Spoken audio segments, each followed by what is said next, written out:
Je ne comprends pas depuis que je suis maman les agissements de certaines personnes concernant ma façon d'être avec ma fille, ma façon d'élever ma fille. Et surtout en ce qui concerne pas vraiment mon travail en ligne, puisque dans mes vidéos j'avais déjà fait part de mes sentiments vis-à-vis de la maternité, etc. Avant que j'accouche et après que j'accouche. Mais il faut savoir, si vous ne me connaissez pas, je ne montre pas ma fille sur les réseaux sociaux. Je n'ai même pas donné son prénom publiquement parce que je ne veux pas. Et il y a des personnes qui ont trouvé bon, alors qu'ils ne me connaissent ni d'Adam ni d'Ève, qui n'ont jamais pris le temps de discuter avec moi, qui ont pris le temps de dire que je ne m'occupais pas d'elle parce que j'étais présente en ligne, alors que à cette époque-là, je n'avais pas sorti de vidéo depuis un certain temps. Et qui en gros disait que j'étais une adulte sortie de l'adolescence il n'y a pas longtemps.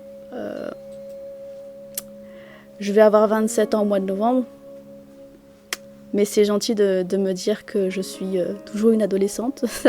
Au moins ça veut dire que je ne vieillis pas trop. Mais blague à part, je pense qu'il y a beaucoup de personnes qui sont frustrées.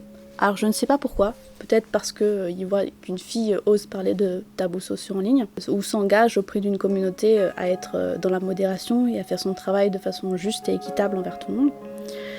Mais lorsque je m'occupe de certaines personnes, lorsque je discute avec certaines personnes, c'est dans un but premier, je le prends très au sérieux, surtout quand il s'agit de responsabilité, mais je prends ma fille encore plus haut dans ses responsabilités, c'est-à-dire que je ne vais pas m'amuser à faire je ne sais quoi alors qu'elle a besoin de moi, tu vois ce que je veux dire. Ça, j'ai toujours été claire là-dessus, c'est ma priorité numéro 1 et c'est aussi la raison pour laquelle j'ai pas fait de vidéo pendant 3 mois. Donc qu'on ose me dire que j'élève mal ma fille parce que je suis présente, c'est juste très mal me connaître en fait. Je comprends pas ce genre de critique qui est juste bête et méchante. Tout simplement. Concernant les personnes que je vois dans la vraie vie, parce que les personnes qui sont en ligne, c'est quelque chose que je trouve bas comme genre de critique, comme genre de débat, parce qu'on m'a déjà demandé de venir en parler en vocal, alors que clairement ces personnes-là étaient dans le tort, ni plus ni moins. Ces personnes-là ne sont jamais venues en vocal pour avoir le fin mot de l'histoire, mais bon. On va laisser passer ça. Concernant les personnes qui sont à l'extérieur, les gens ne s'amusent pas trop à venir me faire des réflexions sur ma façon d'élever ma fille. Je prends les conseils qui viennent de professionnels. Si ça va pas dans mon sens, j'écoute quand même, parce que je me dis peut-être que je trouverai une façon de faire ça à ma sauce et que ça fonctionne pour moi et pour ma fille. Mais ça reste constructif, tu vois. Un professionnel qui aura une réflexion juste méchante, je n'écouterai même pas. Je vous fais le link à propos de mon accouchement, comment ça s'est passé avec une infirmière lors de mon séjour en maternité. Mais jamais je laisserai personne mal parler ni de ma fille, ni de moi.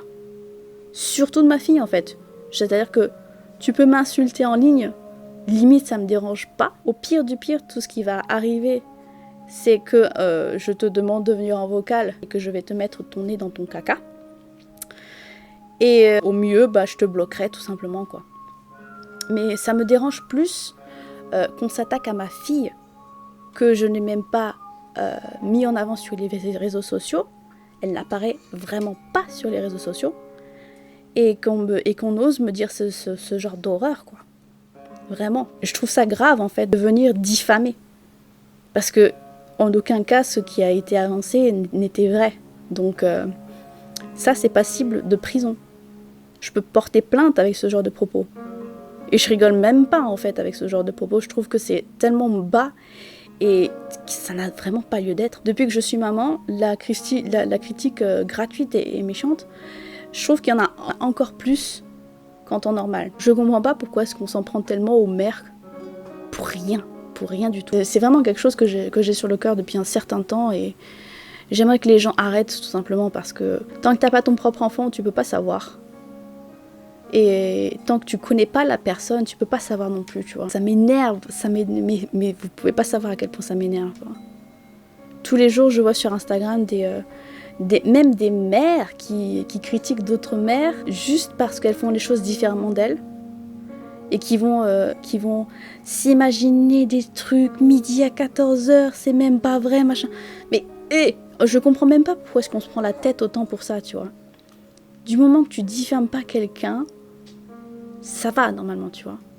Mais que ça aille aussi loin que de venir diffamer les gens, de venir s'acharner là-dessus, parce que si ce n'était qu'une seule fois et qu'une seule personne, de façon isolée, ça va, mais quand c'est la même personne qui vient s'acharner pendant des jours là-dessus, tu te dis, mais à un moment, il faut se calmer. Je comprends absolument pas, et ça me casse les pieds.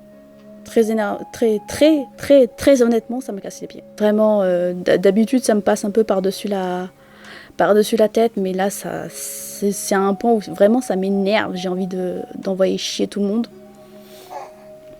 Quand c'est comme ça, et voilà, quoi. Genre, les gens ne te connaissent pas, ils te connaissent pas personnellement, et puis ils vont te faire ça. Je comprends pas. Quel est le but là-dedans, en fait? Faut m'expliquer.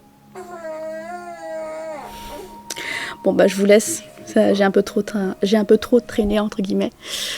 Donc je vous dis à plus dans une prochaine vidéo. Normalement, je devrais faire mon test d'ADN d'ici peu. Et je devrais recevoir les résultats d'ici quelques semaines. Voilà. Je vous dis à plus dans une prochaine vidéo. Salut!